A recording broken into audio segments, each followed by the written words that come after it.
You know what all of these big brands, successful agencies, and creators like Daniel Dale or Iman Gachi have in common? They all have brands. No matter which kind of business you run, you have to build a brand around it if you want to charge premium prices and attract clients naturally, especially in the agency space. So, in this video, I'm going to show you my full brand ecosystem and the 7 steps you have to follow to build a brand within minutes. All right, so this is the brand ecosystem I have created. And before we dive into the fancy stuff like the visual identity and the brand systems and assets, we first of all have to start on the left side with the brand message. The brand message is not the offer that you have, but the message you want to transfer with your offer and the whole message behind your company, right? So think about what is the key message behind your product or your offer? Which belief do you want to transfer to your clients? And which identity do you want to place inside your clients? Right? So this is the overall identity and the overall message that the whole companies follow and what actually makes it unique, since your brand message should be unique and should be something good for your customers. Right? So this also includes like the mission you have behind it and the belief you personally have when creating the company and when building and scaling the company. The value proposition, so like what is the offer, what do you do for which kind of clients, and the tagline, so the shorter version of the value proposition. So if you keep these different things in mind, you should already know what the message is and what the belief is that you want to transfer to your clients, right? For Apple, it would be, for example, think different. In my case, for like the mentorship I run, it would be systems instead of services. So this should be like the general message that you have and belief that you want to transfer to clients before or after they bought your product and when they use your product.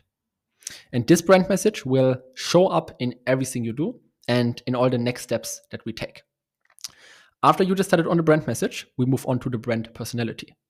Right? And this is important to start on the left side because you can only build the personality and all the assets and all the visual identity things and elements after you know the core elements like the brand message and the personality. And the personality is tightly connected to your brand message because here we define how the brand talks, thinks, and behaves. So here it is important to always keep your vision, the mission, and also the niche and the value proposition, so the offer that you have in mind, right? These are just some examples. You could show up like as a helpful person, at loud, calm, analytic, premium, right? You can position the product and the company however you want, but it has to fit to the message and the whole belief you have behind it. And you should also choose like between 3 and 5 traits, and all of them has to fit each other. That's really important, right? You cannot, for example, have a brand that is calm and loud at the same time, but it can be premium, calm, and simple. So define 3 to 5 traits you want your brand to behave, think, and talk around. This is super important. Spend a lot of time here in order to find out what really matches also your identity and the whole message, the whole offer, and also what fits to like the niche. And these are like the 2 things, so the brand message and the brand personality, that we are going to use inside the next elements. So if you mess up here, the whole branding will be messed up. So make sure to find a really good message and to find a brand personality that actually fits your identity and your beliefs so that the rest comes naturally. And after you defined both of them, we move on to the visual identity. And this is where things are going to get interesting because here we actually create all the branding elements. So the identity that they can visually see from the outside, right? And this is where your ideas, so where your brand personality and also your brand message fits the name and the slogan, the colors, the logo, and also the typography and the layout rules. Right? We start at the top with the name and the slogan because everything will be around name and the slogan at the end of the day, right? For the name and the slogan, I love to keep it simple, right? Think of like the big companies like Apple. They use things like think different also as their slogan. So you can also use like the message that you have or like the mission and belief that you have as your slogan, because this is what you basically want to transfer to your clients. And for the name, you should also never go for a real person's name because then the brand won't be sellable. You should always go for something unique, short, that's memorable, and also fits the whole vision and the whole company, right? Then after we define the name and the slogan, we move on to the colors. So For the colors, it's really important to have like a color palette. So to have like different colors that you combine and that works perfectly fine together. Right? Here, just like some examples, for example, like a golden and like a luxury color theme, a timeless theme. Just make sure that all the colors fit, and you should choose between 3 or like 2 colors, 1 or 2 colors as the main color and 1 accent color. Right? The 1 or 2 main colors should be the colors that reflect the logos and show up like on the website, on all the branding materials. And the accent color should be something that you use to highlight different words or to highlight certain things inside the branding. So the main colors have to work really, really together. For example, brown and black, or like white and black. And the accent color should be something that stands out from the main colors. So you can use it actually as a highlight color. If you, for example, also create like YouTube channel and the branding that you do is for a YouTube channel, then you should use as a main color the colors that you have in your background, right? So for example, brown and like this yellow that I have, for example, from the light coming here. So make sure to stick to 1 or 2 main colors you use throughout logos, throughout the branding, and also for like the background in YouTube videos if you create a YouTube channel, and 1 accent color that you use to highlight different things inside the brand and you, for example, use on the thumbnail. Then we move on to the logo, and this only can be done after we decided on the colors, right? So first of all, it's really important to keep it minimalistic because this is what most companies do and what works pretty well in the premium sector, right? So we want to play with words, and we especially want to play with the way we express these words, right? It's not only about the typography that we will come to in a second. It's also about how do we tell somebody about a brand. You see, if you look at like these different logos here, all of them tell like a different story, right? And this is super important, and this also have to be aligned with the brand message and the brand personality especially, right?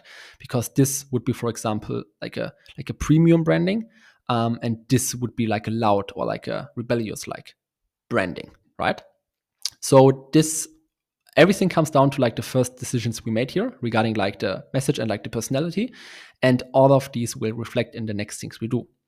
Right, so for the logo, keep it simple. Just use the name of your company as the logo, brand it with like some cool elements, and especially use like the main colors you choose or like the accent color to highlight certain things of the logo. Right. So after we decided on the logo, we move on to like the typography. And here it's also important to stick to 1 main and 1 sub font. Right? Usually people go for the main font that they use on their website, on the branding materials, inside their logo as well. Right? So for example, this typography right here, and 1 sub font that they also use like on the website. Or if you want to create a YouTube channel, you could use the sub font for like the captions or for like different elements on your channel. Right? So the main font should be something easy to read and something that, again, aligns with your brand and the brand message, right? For example, like this font right here.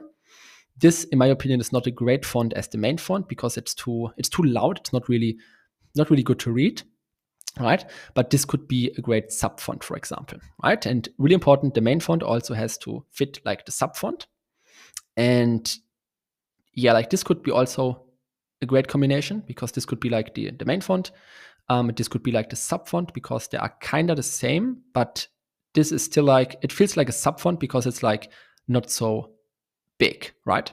So play around with this, choose 1 main font and 1 sub font, use them throughout the logos, throughout the branding materials, and make sure that all of them fit each other and all of them fit the brand message and the personality.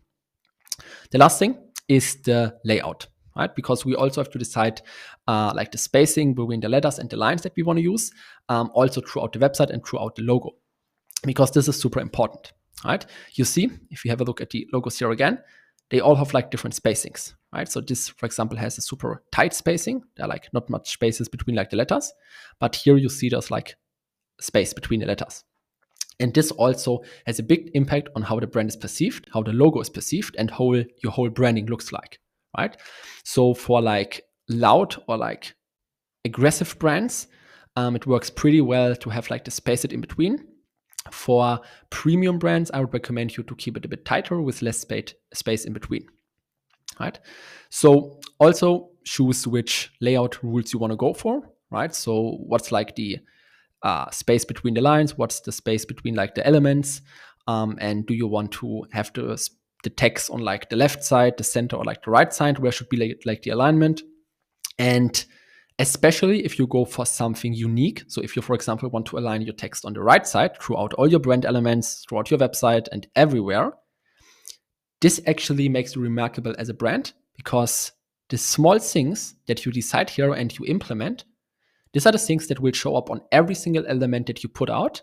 So it will really, really be tightly connected to your brand, right? And this is why this is so important. And after we decided on all of those things, we basically created all the visual identity elements.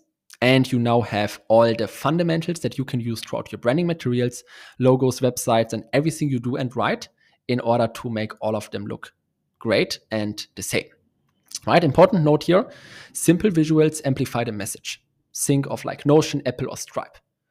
Try to keep it as lean and as simple as possible, because the biggest brands in the world, they always use like really simple visuals to amplify the message that they have.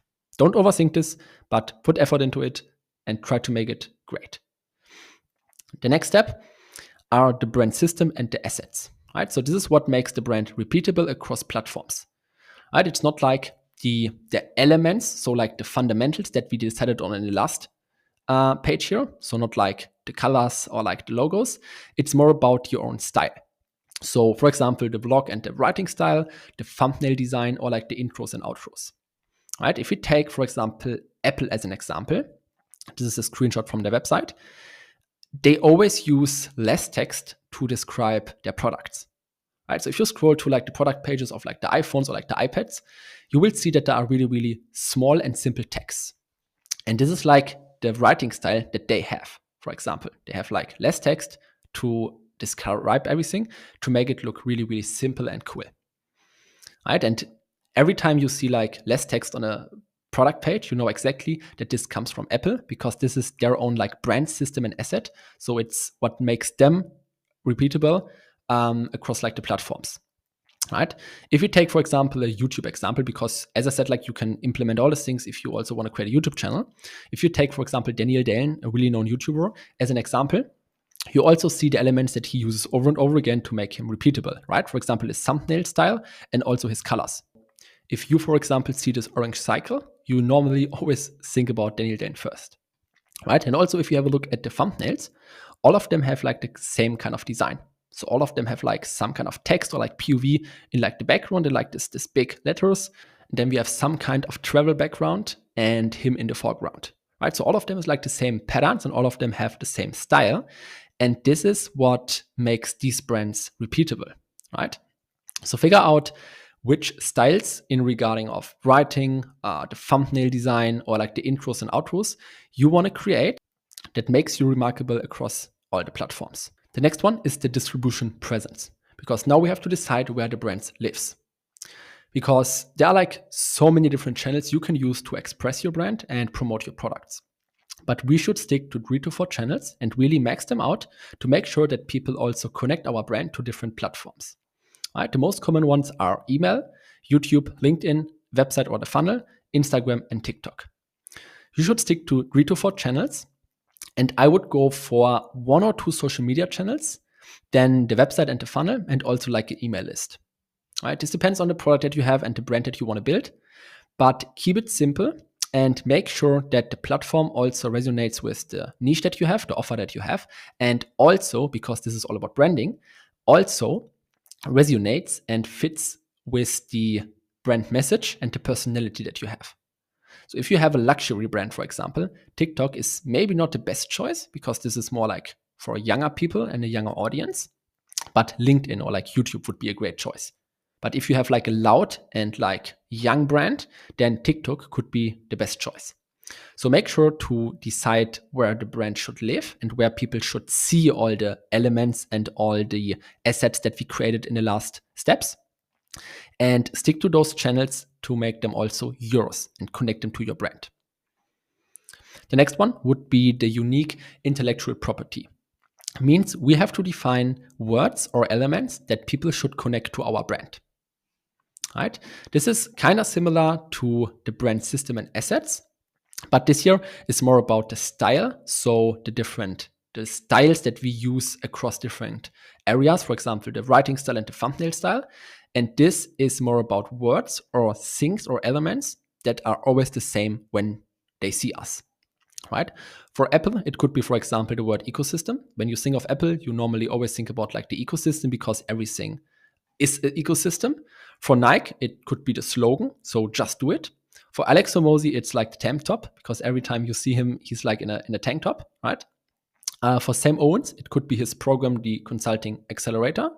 And for me, it could be, for example, SBA, so the agency model that I created. So the words does not even have to be like products or like programs or like actual things. It also can be like their slogan. It can be a random word. It can be like what you always wear. It can be like the name of your program, whatever. Just find out what do people actually connect with your brand and what they should connect with your brand. And make sure to put those things everywhere, right? So if you want to be known for like the things that you wear, make sure to always wear the same things like Alex Hormozi does with like the tank top, right? If you have like a really unique slogan and you feel like that the slogan really represents the brand, then your slogan could be the property and the word that they connect to your brand, right? Make sure to repeat this word or like this thing over and over again so people start to connect it with you. That every time they hear this word or they see this product, they immediately think of you, right? In Daniel Dallen's example, it would be, for example, as I said, like the orange circle as like the profile picture, right? So after we decided on this one, the last one is the brand promise and the trust mechanism. Because even if you have the best brand and everything looks cool, we still have to make sure that people believe us, right? So we have to ask ourselves, what makes your brand believable? And we have to decide on a couple of things that we want to represent across the channels and also include in our branding to make the brand feel safe and believable, trustable. This could be, for example, before and after transformations. If you work with like any products that help them to make a transformation, it could be case studies where you actually show what you implemented in a person's business or a person's life in order to achieve certain results. It could be your own story, so why you started the company, and this creates like the trust. It also can be testimonials from your clients directly. It can be a portfolio if you are like a creative agency, for example, or it could be any other kind of proof. The goal here is to decide on 2 or 3 things that we want to use to express our trust, right? To deliver the safeness and to also make our brand believable. Because if we implement all of them, then it looks like a mess again. So we should focus on 2 or 3 different elements that make sense in our niche and in our business as like the trust mechanism. If you, for example, run an agency, it makes sense to have case studies and testimonials, and maybe even before and after transformations as your trust mechanism. And now we have basically the full brand built, right? To summarize it, we start with actually figuring out what the brand message is that we want to deliver to our clients. We figure out which personality traits fits our brands best. Then after we decided on these both things, we build the visual elements, so the colors, the logo and everything, while also keeping both of the message and the personality in mind. Then we decide which style the brand should follow across the different platforms in the writing or like the thumbnail style. Then we figure out where the brand should live and which channels we are going to use to express our brand.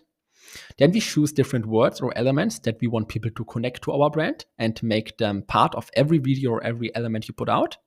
And then we also want to decide what should be the trust mechanism. So how do we want to deliver the promise and the trust? This is basically everything you need to know to build a great brand from scratch within the next couple of minutes. So make sure to act immediately and always remember that the biggest companies in the world, they all have great brands.